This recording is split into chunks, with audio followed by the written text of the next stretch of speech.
বন্ধুরা, শ্রীলঙ্কার বিরুদ্ধে এই টি-20 সিরিজের প্রথম টি-20 ম্যাচে ভারতীয় দলে ফিরে এলো বিশ্বের নাম্বার 1 ভয়ঙ্কর ওপেনার।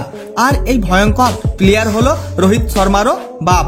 আর এই ভয়ঙ্কর ওপেনার টি-20তে করে ফেললো দ্রুততম সেঞ্চুরি এবং তৈরি করে ফেললো আরও একটা নতুন ওয়ার্ল্ড রেকর্ড।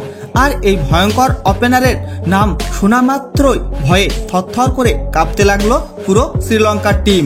আপনারা যদি জানতে চান যে কে এই ভয়ঙ্কর ওপেনার যার নাম শুনেই ভয়ে থরথর করে কাঁপতে লাগলো শ্রীলঙ্কার টিম, তাহলে বন্ধুরা ভিডিওটি লাইক করে চ্যানেলটাকে সাবস্ক্রাইব করে রাখুন।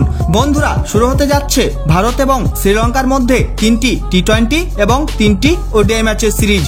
তার মধ্যে এই টি-20 সিরিজের প্রথম টি-20 ম্যাচে টিম ইন্ডিয়া মুখোমুখি হতে যাচ্ছে শ্রীলঙ্কার বিরুদ্ধে 27শে জুলাই এবং তারপর দ্বিতীয় টি-20 ম্যাচে টিম ইন্ডিয়া মুখোমুখি হতে যাচ্ছে শ্রীলঙ্কার বিরুদ্ধে 28শে জুলাই এবং সিরিজের তৃতীয় এবং শেষ টি-20 ম্যাচে টিম ইন্ডিয়া মুখোমুখি হবে শ্রীলঙ্কার বিরুদ্ধে 30শে জুলাই। আর এই 3টি ম্যাচই খেলা হবে শ্রীলঙ্কার পাল্লেকেলে স্টেডিয়ামে ভারতীয় সময় সন্ধে 7টা থেকে। আর এই প্রথম টি-20 ম্যাচ শুরু হওয়ার ঠিক আগে ভারতীয় দলে ফিরে এলো বিশ্বের নাম্বার 1 ভয়ঙ্কর ওপেনার। আর এই ভয়ঙ্কর ওপেনারের নাম হলো এসএসপি জয়সওয়াল। বন্ধুরা, এসএসপি জয়সওয়াল টিম ইন্ডিয়ার হয়ে এখনো পর্যন্ত 20টি টি-20 ম্যাচ খেলে ফেলেছে। আর এই 20টি টি-20 ম্যাচের 19টি ইনিংসে করে ফেলেছে 643 রান, 37.82 এভারেজে, প্রায় 163 স্ট্রাইক রেটে এবং করে ফেলেছে 5টি অর্ধশত রানও। এবং এসএসপি জয়সওয়াল সেই সঙ্গে করে ফেলেছে টি-20 ক্যারিয়ারের তার প্রথম সেঞ্চুরি।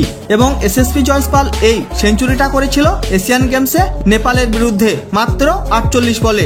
এছাড়াও জিম্বাবুয়ের বিরুদ্ধে টি-20 সিরিজেও তাকে দুর্দান্ত ফর্মে দেখা গিয়েছিল এবং জিম্বাবুয়ের বিরুদ্ধে 3টি ম্যাচের 3টি ইনিংসে করে ফেলেছিল 141 রান, 70.50 এভারেজে। আর এসএসপি জয়সওয়াল যদি তার ফর্ম কন্টিনিউ রাখতে পারে শ্রীলঙ্কার বিরুদ্ধে এই টি-20 সিরিজে, তাহলে সে একাই হারানোর ক্ষমতা রাখে শ্রীলঙ্কাকে। বন্ধুরা, আর এই প্রথম টি-20 ম্যাচ কে জিতবে, ভারত না শ্রীলঙ্কা, অবশ্যই কমেন্ট করে জানিয়ে দেবেন আপনাদের মতামত।